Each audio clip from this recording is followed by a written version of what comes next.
రైతు మిత్రులందరికీ నమస్కారం. నేను మీ రైతు బిడ్డ ప్రసాద్. మీరు చూస్తున్నారు ప్రసాద్ అగ్రికల్చర్. ప్రస్తుతం మనం యాసంగి నార్లు పోయడానికి అయితే చాలా వరకు రైతు మిత్రులు అయితే సిద్ధమయ్యారనమాట.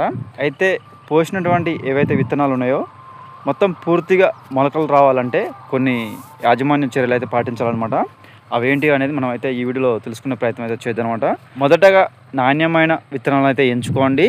నెక్స్ట్ రెండవది వచ్చేసి గత యాసంగి విత్తనాలు అయితే ఎంచుకోండి. ఎందుకంటే ప్రస్తుత ఖరీఫ్లో కోసిన విత్తనాలను ఎంచుకోవాలంటే ఏమవుద్దంటే నిద్రాణ అవస్థ స్థితి నుంచి అయితే అవి అయితే బయటపడడానికి కొద్దిగా టైం పడుతుంది. అందుకని యాసిడ్లు అవి లాంటివి కొన్ని అయితే కలపడం జరుగుతుంది. యాసిడ్ కలిపినా కానీ కొన్ని సందర్భాల్లో మనకైతే మొలకైతే రాదనమాట. అందుకని గత యాసంగి సీజన్కి సంబంధించినటువంటి ఏవైతే విత్తనాలు ఉన్నాయో మీరు ఎంచుకోండి.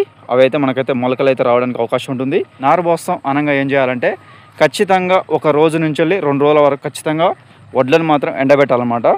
ఆ విధంగా చేయడం వల్ల మనకు మొలక శాతం అనేది ఎక్కువ రావడానికి అవకాశం ఉంటుంది.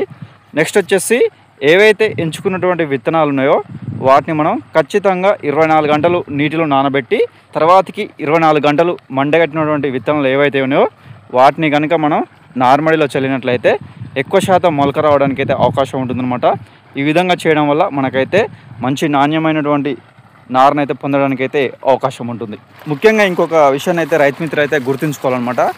అదేమిటంటే మనం ఏవైతే మొలకలు వచ్చినాయో అవి ఎక్కువ శాతం మొలక వస్తే మాత్రం మనం ప్రధాన నార్మడిలో చల్లిన తర్వాతకి గాలి తోలితే మాత్రం ఒక చోటుకైతే రావడానికి అయితే అవకాశం ఉంటుంది. ఎందుకంటే అప్పుడు ఆ విత్తనాలు అనేవి మనకు మొలక ఎక్కువగా రావడం వల్ల ఏమవుతుందంటే తేలికగా ఉంటాయి కాబట్టి మనకు గాలి రావడం వల్ల ఆ విత్తనాలన్నీ ఒకే చోటుకైతే రావడానికి అయితే అవకాశం ఉంటుంది. అందుకని కొద్దిగా మొలక వచ్చిన తర్వాతకి మాత్రమే ప్రధాన నార్మడిలో చల్లుకోండి. ఆ విధంగా చేయడం వల్ల కూడా మనకి ఇంకా మంచిగా నారు అయితే అంటే వేస్ట్ కాకుండా ఇంకా నారు వేస్ట్ కాకుండా ఉండడానికి అయితే అవకాశం ఉంటుందన్నమాట.